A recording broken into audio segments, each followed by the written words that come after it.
मुझे महाराज चंडशासन के समक्ष खड़ा कर दिया गया। हालांकि मुझे तनिक भी डर नहीं था, मैं निश्चिंत था। महाराज चंडशासन व्यक्तिगत रूप से मुझे जानते थे। मेरे पिताजी के साथ मैं कई बार महाराज के पास आया जाया करता था। मेरी नीतिमत्ता से वे कायल थे।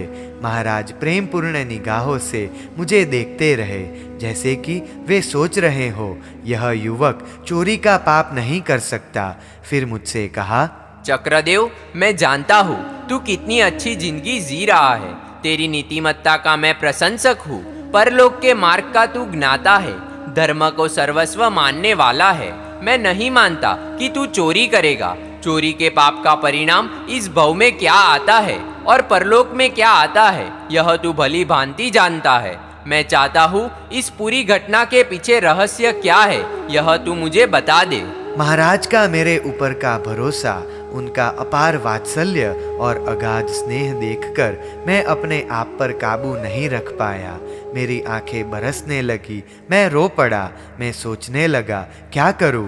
यदि रहस्य बता देता हूं तो दोस्त की मौत निश्चित है, और यदि रहस्य नहीं बताता हूं तो महाराज का विश्वास भंग होता है। उन्हें मेरे विषय में काफ़ी दुख लगेगा। मैं पशोपश में पड़ गया था। मैं कुछ भी नहीं बोल सका, जैसे कि मेरी वाचा ही मर गई थी। महाराज ने सोचा, वह युवक मेरे नगर के श्रेष्ठी अप्रतिहत का पुत्र है। उनके साथ मेरे निजी संबंध है। मुझे उनकी प्रतिष्ठा को हानि न पहुँचे, उस ढंग से उसे सजा करनी चाहिए। महाराज ने न तो मुझे डांटा, न मुझे डराया, न ही मेरा अपमान किया। उन्होंने अपने स्वभाव को संतुलित रखा, विवेक से काम लिया। मुख्य अधिकारी को समीप बुलाकर आज्ञा की, मैं चक्रदेव को देश निकाले की सजा देता हूँ, परंतु तुम स्वयं उसे नगर के बाहरी नगर देवता के उपवन तक छोड़ने के लिए जाना। उसके साथ सौजन्य भरा बर्ताव करना, उसके हाथों में बेड़ियां मत डालना और उसके साथ तुम अकेले ही जाना। मुख्य अधिकारी की आंखें गीली हो उठी। उन्होंने मेरा हाथ पकड़ा और मुझे नजदीकी रास्ते से नगर देवता के उपवन में ले आए। वे कुछ नहीं बोले। मैंने दोनों हाथ जोड़कर उनका अभिवादन किया। उन्होंने भी मेरा अभिवादन किया और भरी भरी आवाज में कहा, श्रेष्ठी कुमार, क्या कहूँ? कहने के लिए जीभ तैयार नहीं है, परंतु राज सेवक हूँ, इसलिए महाराज की आज्ञा को सिर माथे पर रखना पड़ता है। महाराज ने तुम्हें देश निकाले की सजा की है। आंखों के किनारे पर उभर आए अश्रु बिंदुओं को पोंछते हुए मुख्य अधिकारी चल दिए। उपवन के एक घटादार वृक्ष के नीचे जाकर एक पत्थर पर मैं बैठा। मेरा सिर चकरा रहा था। मेरे माता पिता की याद में मेरा मन तड़प उठा। इस समग्र घटना में मेरे पिताजी मौन रहे थे, अलिप्त रहे थे। उन्हें मेरे ऊपर पूरा भरोसा था, अटूट विश्वास था। चंदन श्रेष्ठी के वहाँ चोरी हुआ माल हमारी हवेली से मिला था, फिर भी उनका भरोसा अटूट रहा था। तरह तरह के अच्छे बुरे अनुभवों में से गुजरे हुए मेरे पिताजी सभी तरह की संभावनाओं का आकलन कर सकते थे। मेरे बेटे ने चोरी नहीं की हो, फिर भी घर में से चोरी का माल मिल सकता है। मेरा बेटा मर जाना कबूल करेगा, पर वह चोरी करने का सोचेगा भी नहीं। यह उनका 100% विश्वास था। वे मानते थे कि आखिर विजय तो सत्य की ही होगी। ठीक है, अभी चक्रदेव को परीक्षा में से गुजरना होगा। उसे कष्ट और अपमान का अनुभव हो जाने दो। मेरी माँ एकदम भावुक थी। उसका दिल रो रो कर जार जार हुआ जा रहा था। फिर भी उसे भरोसा था कि मेरा बेटा कभी चोरी नहीं करेगा। अवश्य किसी ने उसे जालसाजी का शिकार बनाया है। ओ क्षेत्र देवता, ओ कुल देवता, तुम मेरे लाडले की रक्षा करना, मेरे बेटे को बचाना। उसने मेरे पिताजी को उलाहना भी नहीं दिया कि तुम कैसे पिता हो, क्यों खामोश होकर बैठे हो, ज्ञाता और दृष्टा बन गए हो। अपने पुत्र को चोर मानकर राजसभा में ले गए। उसे महाराज सजा देंगे। क्या होगा मेरे लाल का? कुछ भी नहीं, कोई शिकायत नहीं। मेरे पिताजी के अनुभूतिपूर्ण वचन मुझे याद आने लगे। कभी मनुष्य को जो बात न्याय संगत लगती है वही बात न्यायाधीश को अन्यायी लग सकती है। कभी जो बात न्यायाधीश को न्याय युक्त प्रतीत होती है वह बात देवों को अन्यायपूर्ण लग सकती है। ऐसा मैंने देखा है, अनुभव किया है। इसलिए आदमी को दैवीय शक्ति पर भरोसा रखना चाहिए। मेरे मन में विकल्पों का ज्वार उठा। मैंने मित्र रक्षा का कार्य पूरा किया है। हालांकि अब मुझे पक्का विश्वास हो गया है कि चोरी उसी ने ही की है, पर पकड़े जाने के डर से उसने सवेरे जल्दी जल्दी आकर चोरी का माल छुपाने के लिए मुझे दे दिया। खैर, उसे चोरी का पाप नहीं करना चाहिए था। उसने चोरी करके अपनी आत्मा का बड़ा भारी अहित किया है। फिर भी मैंने तो अपना फर्ज निभाया ही है। वह बच गया है। अब मुझे ऐसे घिनौने इल्जाम के साथ जीने का मोह नहीं रखना चाहिए। मेरे घर में, परिवार में, प्रजा में और राजमहल में सब जगह मेरी अपकीर्ति और बदनामी हो गई। मैं किसी को अपना मुंह दिखाने लायक नहीं रहा। मुझे जीने की आवश्यकता ही नहीं है। मुझे जिंदगी का सफर खत्म कर देना चाहिए। मैं शून्य मनस्क हो गया था। मरने का पक्का इरादा कर लिया। नगर देवता के मंदिर में गया। भावपूर्वक मैंने नगर देवता से प्रार्थना की, ओ नगर देवता, मैं परमात्मा की साक्षी से कहता हूँ कि मैंने चोरी नहीं की है। मेरे मित्र यज्ञदत्त की रक्षा करने के लिए, उसे मौत की सजा का शिकार होने से बचाने के लिए ही मैंने चोरी का आरोप अपने सर पर ले लिया। नगर देवता, यदि उचित लगे तो यह रहस्य आप मेरे माता पिता से कहना। उन्हें भरोसा रहे कि हमारा बेटा कुलांगार नहीं था। मैं रो पड़ा। नगर देवता की मूर्ति के चरणों में आंसुओं की धारा बहने लगी। मैं खड़ा हुआ, मंदिर के पिछवाड़े के बड़ वृक्ष के नीचे गया। मेरे कंधे पर दुपट्टा था। पेड़ की 2 डालियों के साथ दुपट्टे को छोर में बांधकर गले में उसका फंदा डालकर मैंने आत्महत्या करने की सोची और मैं पेड़ पर चढ़ने लगा। नगर देवता ने मेरी प्रार्थना सुन ली। नगर रक्षक देव जागृत थे। उन्होंने अवधि ज्ञान का उपयोग किया। ज्ञान के प्रकाश में उन्होंने चंदन श्रेष्ठी की हवेली में चोरी करने के लिए घुस रहे यज्ञदत्त को देखा। चोरी का माल गठरी में बांधते हुए देखा। गठरी के साथ मेरी हवेली में प्रवेश करते हुए देखा। मेरे साथ उसका जो वार्तालाप हुआ वह सुना। उसके बाद यज्ञदत्त को राजा के पास जाकर मेरे ऊपर चोरी का आरोप मढ़ते हुए देखा और इसके बाद अपनी एक एक घटना को उन्होंने अवधि ज्ञान के द्वारा जाना और देखा। तुरंत ही उन्होंने राजमाता के शरीर में प्रवेश किया। राजमाता ने गर्जना की, कहाँ है चंड शासन? यहाँ इसी वक्त हाजिर हो। राजमाता धरती पर उछलने लगी। उनके चेहरे पर गुस्सा, नाराजगी और चिंता के भाव उभर रहे थे। महाराज दौड़ते हुए आए। महारानी और पूरा राज परिवार आकुल व्याकुल हो उठा। राजमाता को क्या हो गया? सभी घबरा उठे। महाराज ने राजमाता से कहा, क्या हुआ माताजी? मुझे अचानक क्यों बुलवाया? राजन, मैं नगर देवता तुझे कहने के लिए आया हूँ कि चक्रदेव बिल्कुल निर्दोष है। तूने उसे सजा की। बड़ी भारी गलती की है तूने। उसने चोरी नहीं की है। चोरी तो उस दुष्ट पुरोहित पुत्र यज्ञदत्त ने की है। यज्ञदत्त ने ईर्ष्या और द्वेष के कारण मित्र चक्रदेव को फंसाया है। पर तू सबसे पहले चक्रदेव को बचाने का कार्य कर। वह पवित्र लड़का मेरे मंदिर के पीछे के बड़ के पेड़ पर चढ़कर गले में फांसा डालकर मरने की कोशिश कर रहा है। तू जल्दी जा, उसे बचा, त्वरा कर। राजा की एक आंख से अंगारे बरसने लगे थे। दूसरी आंख में स्नेह की आर्द्रता छाने लगी थी। उन्होंने सेनापति को आज्ञा की, दुष्ट यज्ञदत्त को पकड़कर राजसभा में मेरे समक्ष उपस्थित करो। और वहां आए हुए महामंत्री से कहा, मैं इसी वक्त हाथी पर सवार होकर नगर के बाहर देवता के उपवन में जा रहा हूँ। आत्महत्या करने पर उतारू हुए श्रेष्ठी पुत्र को बचा लेता हूँ। तुम भी सब घोड़े पर बैठकर शीघ्र वहां पहुंचो। महाराज ने हाथी पर सवार होकर हाथी को भगाया। चंद मिनटों में उपवन में बड़े वृक्ष के नीचे आ पहुंचे। मैंने अपने गले में दुपट्टे का फंदा डाल दिया था।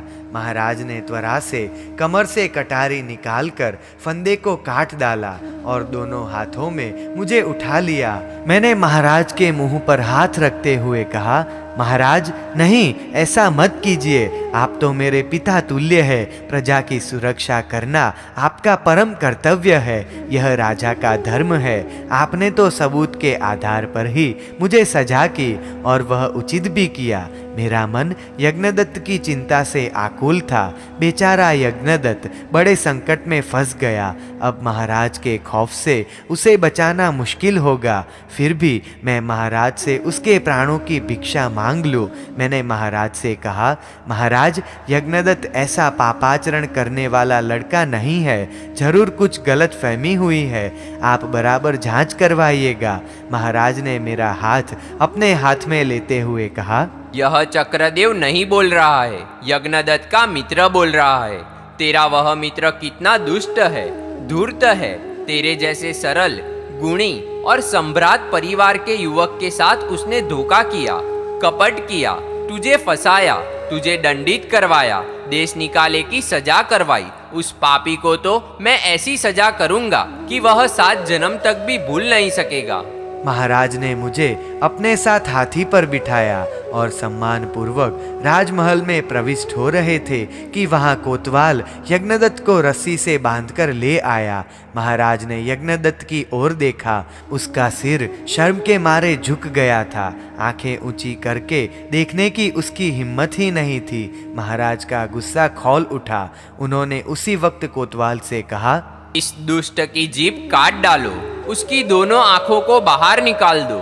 यज्ञदत्त घबरा उठा। वह पत्ते की भांति कांपने लगा। उसने मेरे सामने देखा। महाराज द्वारा सुनाई हुई सजा से मैं भीतर तक हिल गया था। मैं महाराज के चरणों पर गिर पड़ा। गिड़गिड़ाते हुए प्रार्थना की, महाराज, इसे क्षमा कर दीजिए, इसके अपराध को माफ कर दो, इसे मुक्त कर दीजिए। महाराज ने कटुता भरे स्वर में कहा, चक्रदेव, यह तू उचित नहीं कर रहा है। इतना मित्र प्रेम अच्छा नहीं है। यह दुराचारी है, अधम है, दुष्ट है। उसे क्षमा नहीं किया जा सकता। इसे सजा होनी ही चाहिए। ऐसे दुष्टों को माफ करने से ये लोग ज्यादा गुनाह करते हैं, प्रजा का ज्यादा उत्पीड़न करते हैं। इसलिए तू इस बात में बीच में मत आ। मैं इस नालायक की जीते जी चमड़ी उधेड़ कर रख दूंगा। गुस्से में दनदनाते हुए महाराज ने यज्ञदत्त के मुंह पर जोर से घूंसा मारा। यज्ञदत्त जमीन पर लुढ़क गया। महाराज ने लात मारने के लिए पैर उठाया, पर मैं बीच में आ गया।